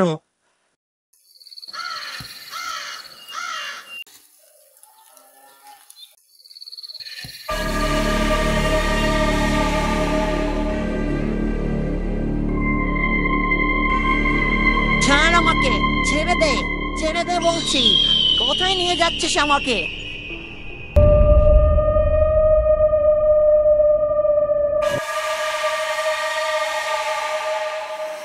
হে কিরাজ জিল্লু, এই হাড্ডিসার কঙ্কালটাকে তুই আবার কোথা থেকে ধরে এনেছিস? ওর তো এই ডাইনি রাজ্যে পৌঁছানোর মতো কোনো বল শক্তি আছে বলে আমার মনে হয় না। বিজলি মাতা, ও আমাদের রাজ্যেই ঘোরাফেরা করছিল, আর আমি হঠাৎ করে মানুষের গন্ধ পাই, তাই আর দেরি না করে ওকে খাবলে গিয়ে নিয়ে এসে আপনার কাছে হাজির করলাম। সাবাস, এই না হলে তুই আমার অনুচর। তুই তো দিনে দিনে আরো বেশি বিচক্ষণ হয়ে যাচ্ছিস রে জিল্লু। ভালোই হলো, এখন থেকে কোনো শিকারী আর হাত থেকে পালাতে পারবে না, যদিও আগে কখনোই তা হয়নি। বিজলি মাতা, একটা কথা বলার ছিল আপনাকে। কে বলবি জিল্লু? বল। এই শিকারটা তুই একাই ভক্ষণ করতে চাস বুঝি? এটাই বুঝি বলতে চেয়েছিলি? না বিজলি মাতা, এ কথা নয়। এ তো রোজই এমন মানুষের মাংস খেয়ে থাকি, আর তাছাড়া ওটাকে খেয়ে তেমন স্বাদ হবে বলে মনে হয় না। আপনি বরং ওই কঙ্কালসার মানুষটাকে আপনার পোষা বাদুরদের মাঝে বিলিয়ে দিন, তাহলে ওরা খুব খুশি হয়ে যাবে আস্ত একটা শিকার পেয়ে। এতদিন তো আমাদের খাওয়ার পর যা বাকি থাকতো তাই ওদেরকে দেয়া হতো। হ্যাঁ, এটা তুই ভালোই বলেছিস রে জিল্লু। তা তুই কি বলতে চেয়েছিলি? আসল কথাতে আয় তবে। বিজলি মাতা, আমার মনে হচ্ছে রাজ্যের ভিতর আরো একটা শিকার ঘোরাফেরা করছে। আমি এক্ষুনি যাচ্ছি, ওটাকে ছো মেরে নিয়ে এসে আপনার সামনে হাজির করছি। আরে বাহ, সাবাস জিল্লু, সাবাস। তাহলে যা, আর দেরি করিস না, নিয়ে আয় ওকে আমার সামনে।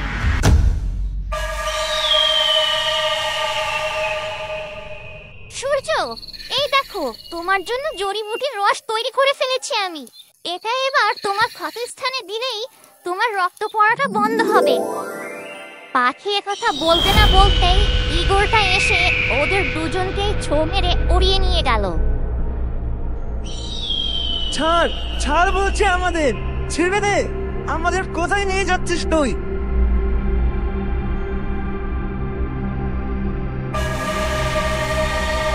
এটা কোথায়? আমরা কোথায় এসে পড়েছি? তার মানে কি এটাই ডাইনি বিজলির গুহা?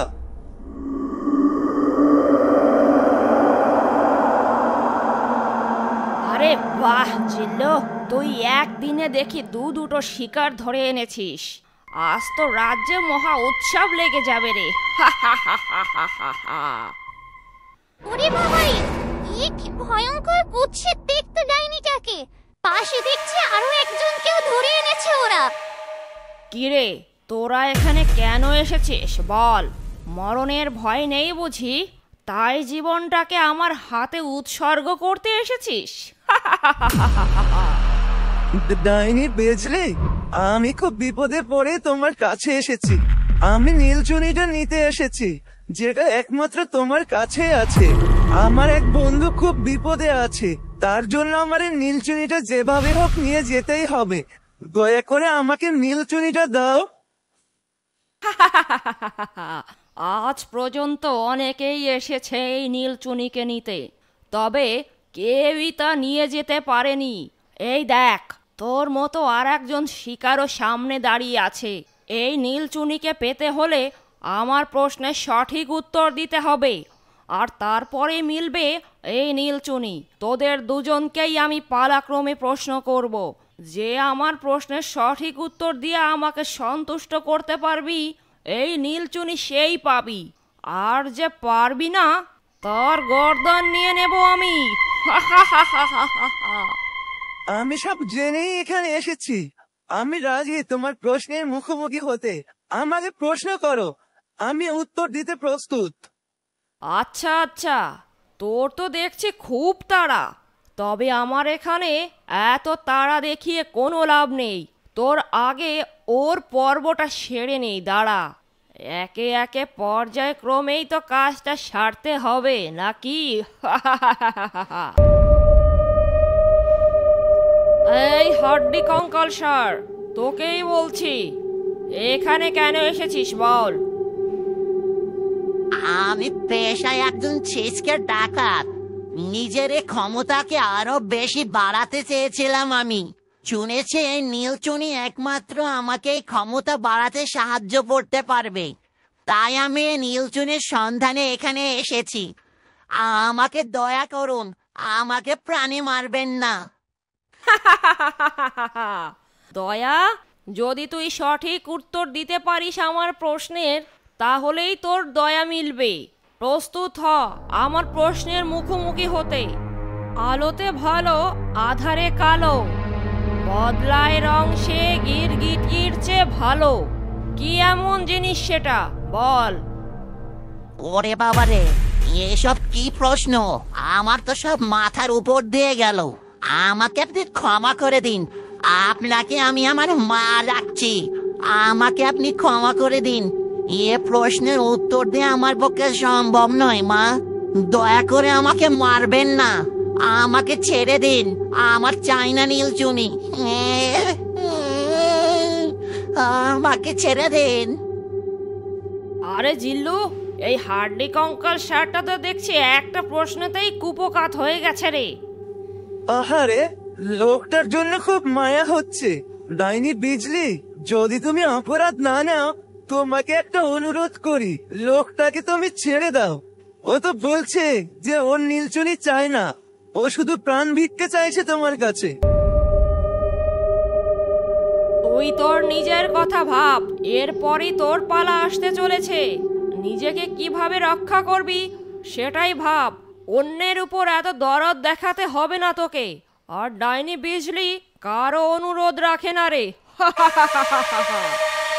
জিল্লু, আমার কাটারিটা দে। এক্ষুনি এই গন্ড মূর্খের মাথাটাকে দুই ভাগ করে ওর গর্দানটা নিয়ে ফেলি, আর আমার নীলচুনিকে ওর মস্তকের রক্তে ডুবিয়ে রেখে আরো শক্তিশালী করে তুলি।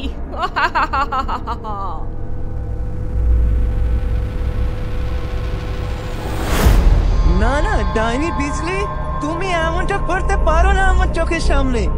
আমি যে দৃশ্য সহ্য করতে পারবো না, দয়া করে এমনটা করো না।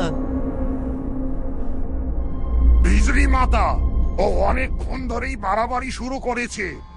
আপনার কাজে বাধা দেওয়ার চেষ্টা করছে বারবার। আগে ওর পর্বটা শেষ করুন তো দেখি, তারপর দুটোকে একসাথে কল্লা ফেলে দেবে, সেটাই বরং ভালো হবে। হ্যাঁ জিল্লু, তুই একদম ঠিকই বলেছিস। আমার কাজে বারবার বাহাত দিচ্ছে ও, যেটা আমি একদমই পছন্দ করি না, আরও সেটাই করছে। এবার তাহলে তুই প্রশ্নের উত্তর দেওয়ার জন্য প্রস্তুত হ। তোর পর্ব হবে আরো বেশি কঠিন, কারণ তুই শুরু থেকেই বারবার আমার কাজে ব্যাঘাত ঘটাচ্ছিস। ঠিক আছে, আমি প্রস্তুত তোমার প্রশ্নের উত্তর দিতে। তবে প্রশ্নোত্তর পর্বে যাওয়ার আগে আমার তোমার কাছে একটা অনুরোধ আছে। তোকে তো আমি আগেই বলেছি, এই ডাইনি বিজলি কারো অনুরোধ শোনে না। বিজলি মাতা, ও তো এমনিতেই মরবে, অমনিতেও মরবে। কি আর এমন অনুরোধ করবে এই শেষ মুহূর্তে? শুনে নিন না, তাতে আমাদের আর তেমন কোনো ক্ষতি হবে বলে তো মনে হয় না। ও তখন থেকেই কানের কাছে ঘ্যানর ঘ্যানর করেই যাচ্ছে। হ্যাঁ, সেটা তো আমিও লক্ষ্য করছি। তাহলে তুই প্রস্তুত হ আমার প্রশ্নের মুখোমুখি হতে। আমার প্রথম প্রশ্ন, আলোতে ভালো, আধারে কালো, বদলায় সে রং গিরগিটির চেয়ে ভালো। বল, এর উত্তর কি হবে? আমাকে খুব ঠান্ডা মাথায় ভাবতে হবে, কারণ আমি চূড়ান্ত মুহূর্তে এসে পড়েছি। কোনোরকম ভুল করলেই আর রক্ষা নেই। আলোতে ভালো, আধারে আবার কালো, মানে জিনিস একটাই, তবে তার রূপ দুইটা। আবার বদলে ফেলে রং গিরগিটির চেয়ে ভালো। কি হতে পারে সেটা? উত্তরটা বেশ কঠিন মনে হচ্ছে। হ্যাঁ, পেয়েছি মনে হচ্ছে। এটা তো মনে হচ্ছে মানব জাতির কথা বলা হচ্ছে, কারণ একমাত্র মানুষই পারে সুযোগ বুঝে তার রূপ বদলে ফেলতে। কিরে, পারছিস না এখন? এতক্ষণ তো খুব বেশি বকবক করছিলি, এখন কি দম বেরিয়ে গেল তো? এখন পর্যন্ত কেউই পারেনি ডাইনি মাতার প্রশ্নের সঠিক উত্তর দিতে। তুই কিভাবে পারবি রে? এখন তাহলে প্রস্তুত হ তোর গর্দান দেওয়ার জন্য। গর্দান দেওয়ার জন্য কেন প্রস্তুত হব আমি? আমি প্রস্তুত পরবর্তী প্রশ্নের জন্য, কারণ আমি উত্তর পেয়ে গিয়েছি।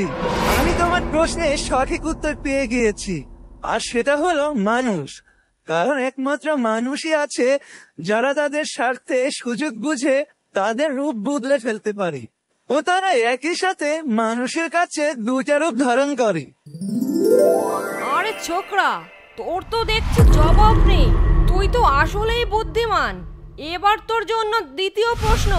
দেখি এবারও তুই বাজিমাত করতে পারিস কিনা, তাহলে বুঝবো তুই আসলে একজন বিচক্ষণ ও বুদ্ধিমান। বল তো দেখি, কি এমন জিনিস যা নিজের কাছে আছেও জেনে না পারি রাখতে তারে ধরি, পারতাম যদি তারে পুড়তে খাঁচায় অমর হতাম আমি। বল কি হবে উত্তর? বাপরে বাপ, এসব কি দাঁত ভাঙা প্রশ্ন! খাঁচা টাচা, অমর, এসব কি? ডাইনি তো আসলে দেখছে একটা ডাইনি বটে। সব যেন মাথার উপর দিয়ে যাচ্ছে আমার। দেখি এবারও লোকটা সঠিক উত্তর দিতে পারে কিনা। জামা কাপড় পোশাক আশাক দেখে তো ভালো ঘরের সন্তানই মনে হচ্ছে, আর সাথে মনে হচ্ছে বুদ্ধিমানও আছে। নিজের কাছে আছে তবু ধরে রাখা যায় না, আবার খাঁচায় পড়তে পারলে অমর হতাম আমি। তার মানে সে জিনিসকে আটকে রাখতে পারলে অমর হওয়া যাবে। হ্যাঁ, উত্তর পেয়েছি মনে হচ্ছে। এটা হবে আত্মা। প্রশ্নের সূত্র তো সেদিকেই মিলে যাচ্ছে। এই ডাইনিটা যে কি শুরু করলো! প্রতি পদে পদে মনে হচ্ছে এই যেন আমাদের গর্দানটা গেল বলে। সূর্য কি উত্তরটা দিতে পারবে? সূর্য, উত্তরটা দাও, আর চুপ করে থেকো না। আমাদের যে জিততেই হবে, আর এই নীলচুনিকে নিয়ে আমাদের ফিরতে হবে। হ্যাঁ আঙ্গুলি, তুমি একদম ভেবো না, আমি উত্তর পেয়ে গিয়েছি। তুমি চিন্তা করো না ডাইনি বিজলি, আমি তোমার দ্বিতীয় প্রশ্নের উত্তরও পেয়ে গিয়েছি। আর সেটা হলো আত্মা, যা আমাদের সবার কাছে থাকা সত্ত্বেও আমরা তাকে আটকে রাখতে পারি না। আর যদি আমরা তাকে ধরে রাখতে পারতাম তাহলেই আমরা অমর হয়ে যেতাম, মৃত্যু বলে আর কিছুই থাকতো না। আরে বাহ, চমৎকার চমৎকার তোর বুদ্ধি ক্ষমতা। তোর এই উপস্থিত বুদ্ধি দেখে আমি রীতিমতো অবাক বনে যাচ্ছি। আজ পর্যন্ত কেউই আমার প্রশ্নের সঠিক উত্তর দিতে পারেনি, কিন্তু তুই একমাত্র যে আমার প্রশ্নের সঠিক উত্তর দিতে পেরেছিস দুবার। আমি চাইবো তুই যেন তৃতীয় প্রশ্নের উত্তরও সঠিকভাবে দিতে পারিস। সূর্য, এটাই আমাদের শেষ সুযোগ। ভুল হলেই আমরা আর বেঁচে ফিরতে পারবো না, আর কলমিলতার কাছেও আমরা পৌঁছাতে পারবো না। তাই মাথা ঠান্ডা রাখো সূর্য। তৃতীয় প্রশ্নের উত্তর দেওয়ার জন্য এবার প্রস্তুত হ। বল, আছে শুরু নেই শেষ, কাজ তার বহমান, যে শোনে না কারো আহ্বান। বল কি হবে উত্তর? ভেবে চিন্তে উত্তর দে। এটা তো অনেক সহজ প্রশ্ন মনে হচ্ছে আগের গুলোর থেকে। এটা আর ভাবার কি আছে? এর উত্তর হলো নদী, যে কারো আহ্বানে সাড়া না দিয়ে শুধু বয়ে চলতেই থাকে। কি বললি তুই? তোর থেকে আমি এমন উত্তর আশা করিনি। ভেবেছিলাম এই প্রথম একজন তুই হবি যে আমাকে খুশি করতে পারবি সঠিক প্রশ্নের উত্তর দিয়ে, কিন্তু শেষমেশ তুইও পারলি না। তোর উত্তর সঠিক নয়, তুই আবারও দিলি আমার মাথাটাকে বিগড়ে। এই রে সর্বনাশ! এখন কি হবে তাহলে? আমাদের কি সবার এখন মৃত্যুর জন্য প্রস্তুত হতে হবে? কিরে, বেশ তো লাফালাফি করছিলি, এখন কি হবে তোর? মরার জন্য প্রস্তুত হয় এবার সবাই তোরা। অনেক দিন পর আজ আমি অনেক খুশি ছিলাম, কিন্তু তা বেশিক্ষণ স্থায়ী হলো না। তুই আমাকে আবারও রাগিয়ে তুললি। জিল্লু, এদের সবগুলোকে এক্ষুনি বন্দি কর। কাল আমাবস্যার রাতে একই সাথে এদের গর্দান নেওয়া হবে। আমি এখন আমার কক্ষে যাচ্ছি একটু বিশ্রাম গ্রহণ করতে। ঠিক আছে বিজলি মাতা, আপনি তাহলে আপনার কক্ষে যান, আমি এদিকটা দেখছি।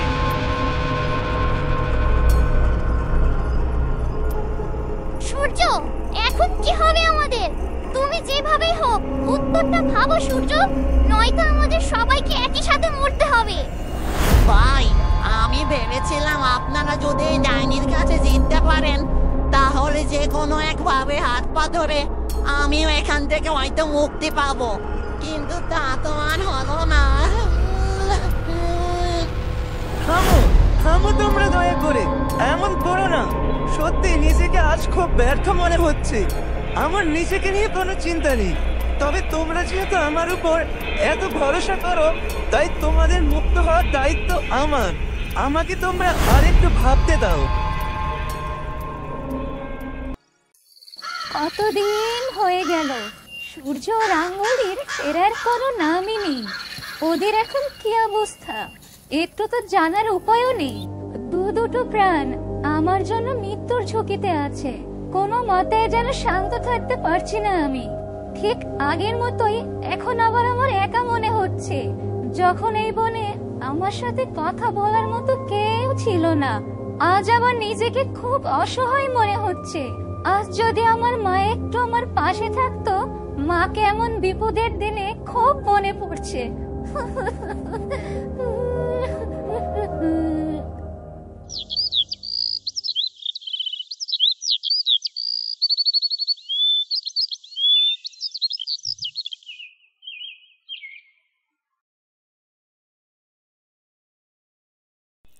কবিতার বাবা, শুনছো? ভাই চিঠি পাঠিয়েছে, মা নাকি খুব অসুস্থ। একবার মাকে দেখতে যাওয়া দরকার। অনেক দিন হয়ে গেল মাকে দেখতে যাওয়াই হচ্ছে না। তা তো ঠিকই বলেছ, কিন্তু আমি তো তোমার সাথে যেতে পারবো না। আমাকে আজ বিকেলে এই শহরে যেতে হবে ব্যবসার কাজে। তাহলে কি তুমি একা যেতে পারবে? একা কেন যাব? তুমি না গেলে ভাবছি কবিতাকে সাথে নিয়ে যাব। একা একা কোথাও যেতে একদম ভালো লাগে না। 2-4 দিনেরই তো ব্যাপার। কবিতাকে নিয়ে একটু ঘুরে আসি, কি বলো? হ্যাঁ, এটা ভালো বলেছ। মেয়েটা সারাদিন বাড়িতেই থাকে, একটু ঘুরে আসলে ওরও ভালো লাগবে। তাহলে তুমি কবিতাকে নিয়ে যাও।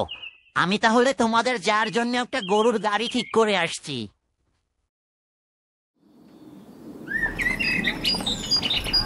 মা, কতদিন পরে যে বাড়ির বাইরে কোথাও বেড়াতে যাচ্ছি, আমার খুব ভালো লাগছে।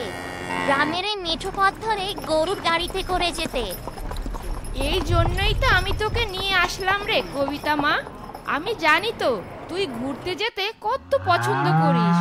ইয়ে কি গাড়িয়াল ভাই, থামলেন কেন এখানে? ভাবি, এ রাস্তা ধরে সামনে আর যাওয়া যাবে না। রাস্তা মেরামতের কাজ চলছে সামনে। তাহলে এখন কি উপায় গাড়িয়াল ভাই? আমরা এখন কিভাবে পৌঁছাতে পারি? উপায় তো একটা আছে রে ভাবি, কিন্তু সেটা হচ্ছে জঙ্গলের পথ। আমাদেরকে এখন সুন্দরপুর জঙ্গলের মধ্য দিয়ে যেতে হবে। এছাড়া আর কোনো যাওয়ার পথ নেই। আমি তাহলে গাড়িটা ঘোরালাম ওদিকে, কি বলেন? হ্যাঁ গাড়িয়াল ভাই, তাহলে সেটাই করুন। উপায় যেহেতু আর নেই। যদিও জঙ্গলের রাস্তা দিয়ে আগে পরে কখনো আমার যা আসা পড়েনি। আপনি একটু দেখে বুঝে যাবেন গাড়িয়াল ভাই। আরে ভাবি, আপনি এ নিয়ে একদমই চিন্তা করবেন না। আপনি নিশ্চিন্তে বসে থাকুন তো। দেখবেন মেয়ের সাথে গল্প করতে করতে কখন পৌঁছে যাবেন টেরই পাবেন না। আমি কেন আজকালকার গাড়িয়ালদা ভাবি, সেই কবে থেকে গরুর গাড়ি চালাচ্ছি। এক গ্রামের অলি গলি রাস্তাঘাট জঙ্গল টঙ্গল যা বলেন সব একদম মুখস্থ। জঙ্গলের পথে আমরা মনে হয় প্রবেশ করে ফেলেছি। তবে কেন যেন এই জায়গাটা আমাকে খুব টানছে। মনে হচ্ছে আমার আত্মার কেউ ডাকছে আমাকে এখানে। এমন কেন মনে হচ্ছে? আগে তো এমন অনুভূতি কখনো হয়নি আমার। মা, তুমি এত কি ভাবছো বলো তো? এত না ভেবে বনের এই সৌন্দর্যটা উপভোগ করো না আমার সাথে। মা দেখো, ওই ফুলগুলো কি সুন্দর, কি সুন্দর ফুল ফুটে আছে জঙ্গলে। ফুলগুলো যেন আমাকে হাতছানি দিয়ে ওদের কাছে ডাকছে। মা, আমি ওইখানে একবার যেতে চাই। আমি একটা ফুল নেব। তুমি গাড়িয়াল চাচাকে একটু থামতে পারো না এখানে? গাড়িয়াল ভাই, গাড়িটা একটু রাখেন না এখানে। আমার মেয়ে একটু এখানে নামতে চায়।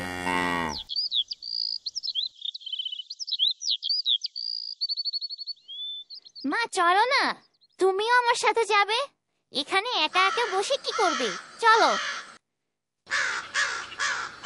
বাহ, ফুলগুলো দেখতে কি চমৎকার। দেখো একবার মা, ফুলগুলো যেন জীবন্ত আর কি চমৎকার দেখতে। মা, এগুলো কি ফুল? আগে তো কখনো আমি এ ফুল দেখিনি। এগুলো হলো এক প্রকার কলমি ফুল।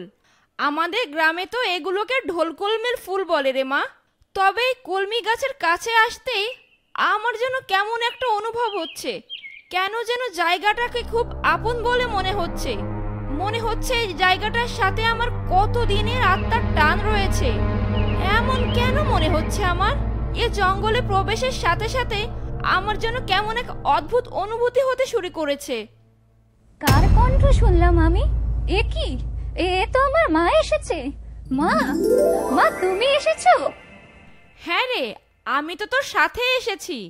এমন করে চিৎকার করছিস কেন তুই? মা, তুমি এসব আবল ফাবল কি বলছো বলো তো? আমি আবার কখন চিৎকার করে ডাকলাম তোমাকে? কেন তুই আমাকে ডাকিসনি তাহলে? তাহলে কে আমাকে মা মা করে চিৎকার করে ডাকলো? আমি তাহলে কার কথার জবাব দিলাম? মা, এই জঙ্গলে আসার সাথে সাথে মনে হয় তোমাকে ভূতে ধরেছে, বুঝলে তো? আমি তোমাকে কেন চিৎকার করে ডাকবো বলো তো? তুমি তো আমার পাশেই আছো নাকি? আমি তো দাঁড়িয়ে দাঁড়িয়ে এখানে ফুলগুলো সৌন্দর্য উপভোগ করছিলাম। ও হ্যাঁ, তাও তো ঠিক কথা। তুই কেন আমাকে ডাকতে যাবি? তাহলে কে কে আমাকে মা বলে চিৎকার করে ডেকে উঠলো? আর আমার বুকের ভিতরটা কেমন দুমড়ে মুচড়ে উঠলো।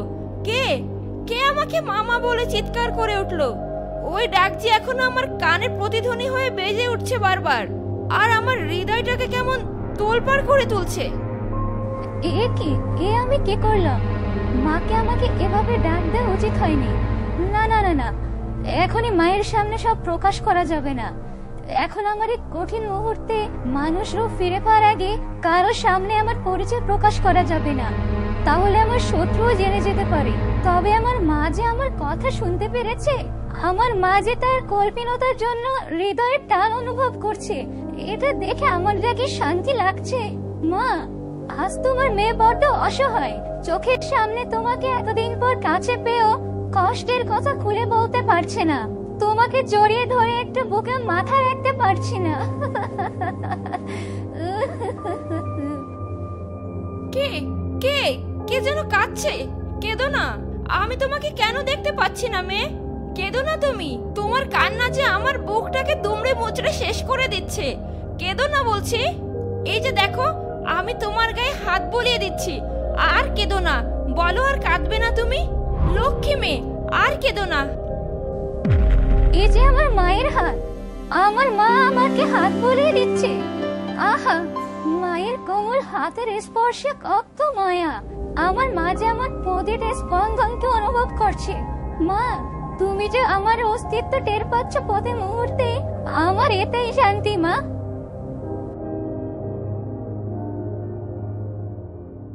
মা, তুমি এসব কি বলছো বলো তো? তুমি তো দেখি অজান্তেই কলমি গাছকে এমন ভাবে হাত বুলিয়ে দিচ্ছ যেন সে কোনো গাছ নয়, সে একটা মানুষ হবে। মা, এই কলমি গাছ কি তোমার আর একটা মেয়ে নাকি? হ্যাঁ, ও ধুর, কি যে বলিস না তুই। মায়ের সাথে শুধু মজা করিস তাই না?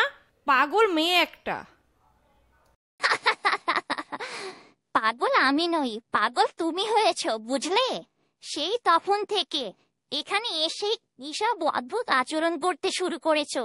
একা একা কথা বলছো, আবার এই কলমি গাছকে মানুষের মতো করে হাত বুলিয়ে দিচ্ছ। বাহ, কি মিষ্টি হাসি! ওর হাসিতে যেন চারপাশটা কেমন মুখরিত হয়ে উঠেছে। কি প্রাণবন্ত চঞ্চল মেয়ে একটা। এটাই তাহলে আমার ছোট বোন, মায়ের সাথে কত খুনসুটি করে। বোন, আজ তোকে আর মাকে চোখের সামনে দেখে আনন্দে আমি অশ্রুসিক্ত হয়ে পড়ছি। তবে আমার এই মিষ্টি বোনটার নাম কি সেটাই তো জানলাম না এখনো। কবিতা, ফুলগুলো তো দেখা হয়েছে, তাহলে তাড়াতাড়ি চল মা, আমাদের আবার যাত্রা শুরু করতে হবে। এখনো বহু পথ যে বাকি। হ্যাঁ মা, তবে যাওয়ার আগে আমি একটা ফুল সাথে করে নিয়ে যেতে চাই। কবিতা মা, এত সময় কাছ থেকে তো ফুলগুলোকে দেখলি। গাছের ফুল গাছেই সুন্দর রে মা। ফুল ছিঁড়ে শুধু শুধু নষ্ট করার কি দরকার বল? একটু পরেই তো আবার ফেলে দিবি। মা, তুমি এভাবে বলো না। মাত্র একটাই তো নিব, বললাম তো। ও ভাবি, আপনাদের হলো? তাড়াতাড়ি আসেন, দেরি হয়ে যাচ্ছে তো। আপনাদের পৌঁছে দিয়ে যে আমাকে আবার নতুন যাত্রী তুলতে হবে গাড়িতে। একটু বোঝার চেষ্টা করেন, তাড়াতাড়ি আসেন। কবিতা, ওই দেখ গাড়িয়াল ভাই ডাকছে আমাদের। আমি কিন্তু আর দেরি করতে পারবো না, যা করবি তাড়াতাড়ি কর। এরপর কবিতা ফুল ছেঁড়ার জন্য কবিরাজের এক জাদুকারী গাছের ফুলের দিকে যখনই হাত বাড়াতে যাবে, আর তখনই যা ঘটলো। মা, ও মা, আমার হাতটা যেন কেউ জোরে চেপে ধরেছে। কে? ছাড়ো, আমার হাত ছাড়ো। এসব কি হচ্ছে? সে কি কথা? এসব তুই কি বলছিস মা? তুই একটা কাজ কর, তুই এই গাছের দিক থেকে হাতটা সরিয়ে নে। হ্যাঁ মা, এখন ঠিক আছে। খুব জোর বাঁচলাম। আমি খুব ভয় পেয়ে গিয়েছিলাম। এমন কেন হলো? এত কারণ জেনে আমাদের লাভ নেই। তোকে আমি আগেই নিষেধ করেছিলাম কবিতা, আমার কথা তুই শুনিসনি। চল, এখানে আর এক মুহূর্ত নয়, জায়গাটা একদমই ভালো নয়। কি আপনাদের হলো? হ্যাঁ গাড়িয়াল ভাই, আমরা আসছি।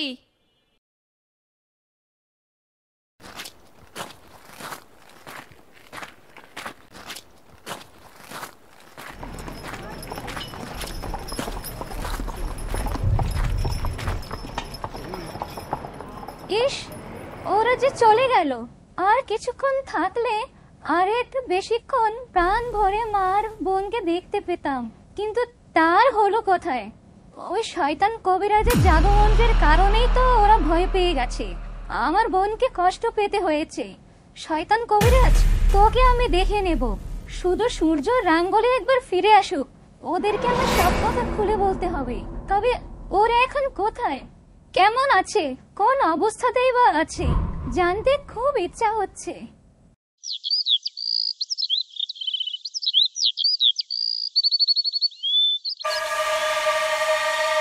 সূর্য, এখন কি হবে? তুমি কি প্রশ্নের উত্তরটা পেলে? ভাই, আপনি যেভাবেই হোক আমাকে বাঁচান। বাড়িতে আমার বউ ছেলে মেয়ে আছে। আমি না থাকলে ওরা যে অসহায় এতিম হয়ে যাবে।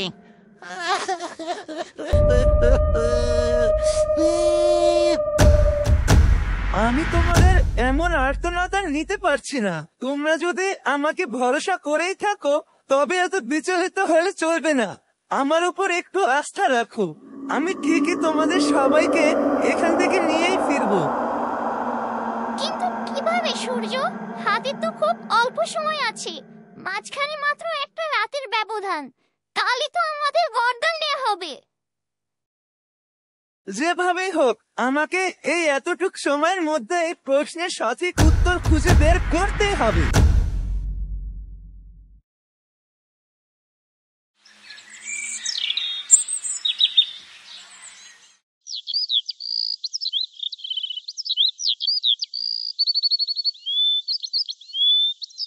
সকাল হয়ে গিয়েছে, এখনো তো উত্তরটা খুঁজেই পেলাম না।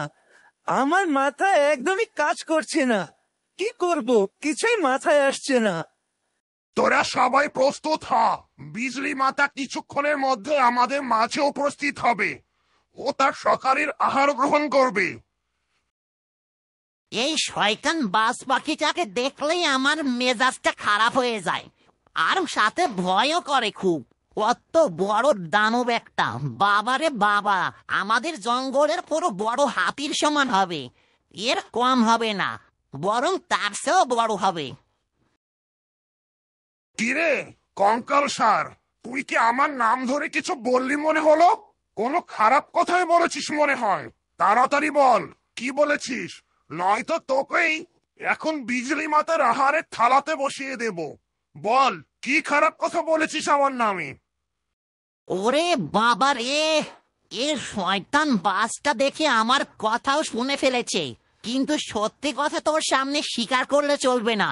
ওকে ঘুরিয়ে পেঁচিয়ে অন্য কিছু একটা বলে দিতে হবে। কিরে চিকনা, এত কি ভাবছিস? চুপ করে আছিস যে? চুপ করে থেকেও তোর রেহাই হবে বলে তুই ভাবিস না।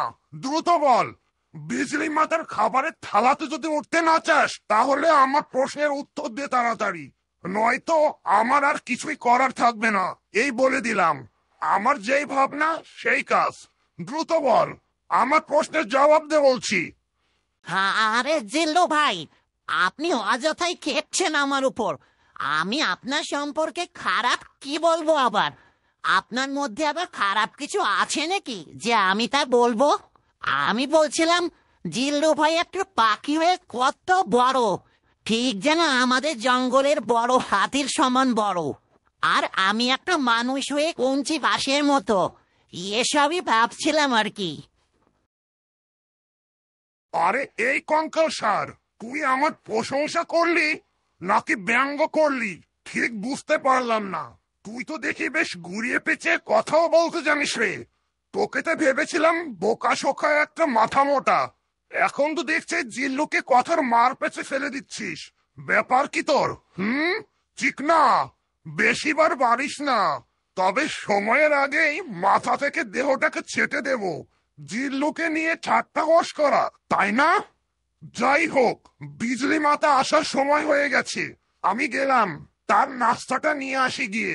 তোরা সবাই এখানে চুপচাপ থাকবি, কোনো ঝামেলা করবি না। কিছুক্ষণ বাদেই ডাইনি বিজলি এসে পড়বে। আমাকে এর মধ্যে প্রশ্নের উত্তরটা বের করতে হবে। প্রশ্নটা যেন কি ছিল? হ্যাঁ, মনে পড়েছে। আছে শুরু নেই শেষ, কাস্তার বহমান, যে সরে না কারো আহ্বান। মানে হলো শুরু আছে কিন্তু শেষ নেই। আগে বলেছিলাম নদী, তবে নদীও তো একটা জায়গায় গিয়ে শেষ হতেই পারে। তবে কি আছে এমন যার শুরু আছে, যার শেষ নেই, আবার তার কাজই হলো বয়ে চলা? সময় নয় তো? হ্যাঁ, সময় মনে হচ্ছে, কারণ সময়ের শুরু থাকলেও শেষ বলে কিছুই নেই, আর সে কারো কথায় না থেমে আপন গতিতে বয়ে চলে। হ্যাঁ, একদম ঠিক। ইস, আমার তো তখনই এটা একটু গভীরভাবে ভাবা উচিত ছিল। বেশি তাড়াহুড়োর কারণে এমনটা হয়ে গেল। সূর্য, আমাদের হাতে তো আর বেশি সময় নেই। এখন কি হবে? তুমি কি প্রশ্নের উত্তরটা খুঁজে পেলে? হ্যাঁ রাঙ্গুলি, আমি সঠিক উত্তর পেয়ে গিয়েছি। এখন শুধু আমাদের ডাইনি বিজলে আসার অপেক্ষা করতে হবে। সত্যি আপনি সঠিক উত্তর পেয়ে গেছেন ভাই। আপনারা তো তাহলে মুক্তি পেয়ে যাবেন, আর সাথে নীলচুনিও পাবেন। আমার কি হবে ভাই? আমাকে দয়া করে আপনাদের সাথে একটু নিয়ে যাওয়ার ব্যবস্থা করুন ভাই। আপনি ডাইনির কাছে বললে নিশ্চয় ডাইনি আপনার কথা শুনবে। আমি ডাইনির হাতে মরে যেতে চাই না ভাই, আমাকে বাঁচান।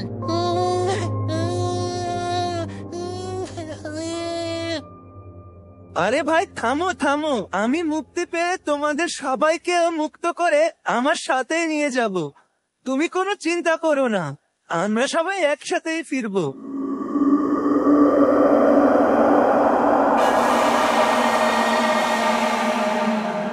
কিরে, এত চিৎকার চেঁচামেচি কিসের?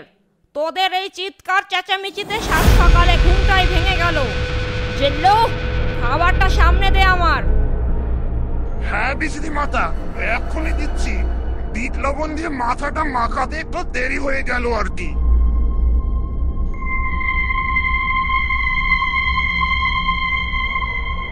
বাবারে বাবা, এই ডাইনি কি সব কাণ্ড কারখানা করে চলছে রে। আজ তো মানুষের মাথা খায়, তাও আবার বিট লবণ দিয়ে। কি ডাইনি ডাইনি রে বাবা। ডাইনি, একবার যদি তোকে আমার তল্লাটে পেতাম রে, ডাকু কালু কি জিনিস তোকে বুঝিয়ে দিতাম। আমার কাটারিটা দিয়ে তোকে টুকরো টুকরো করে সিদ্ধ করে বিড়াল কুকুরকে দিয়ে যদি না খাইয়ে দিতাম, আমার নামও কালো ডাকু নয়। ডাইনি বিজলি, তোমার প্রশ্নের উত্তর আমি পেয়ে গেছি। ডাইনি বিজলি, সে প্রশ্নের সঠিক উত্তর হলো সময়, কারণ সময়ের কোনো শেষ নেই, আর সে অনন্তকাল শুধু বয়ে চলে, কারো অপেক্ষা বা কারো কথা না শুনে। আমি কি এবার সঠিক উত্তরটা দিতে পেরেছি? বন্ধুরা, সূর্য কি সঠিক উত্তরটা দিতে পেরেছে? সে কি পারবে ডাইনিকে সন্তুষ্ট করে নীলচুনি ছিনিয়ে নিতে ও সবাইকে মুক্ত করতে? কি হতে চলেছে আগামী পর্বে? দেখতে হলে চোখ রাখো গল্প ঝুলিতে। আর ভিডিওটি তোমাদের কাছে কেমন লাগছে লাইক কমেন্ট সাবস্ক্রাইব করে পাশেই থাকো।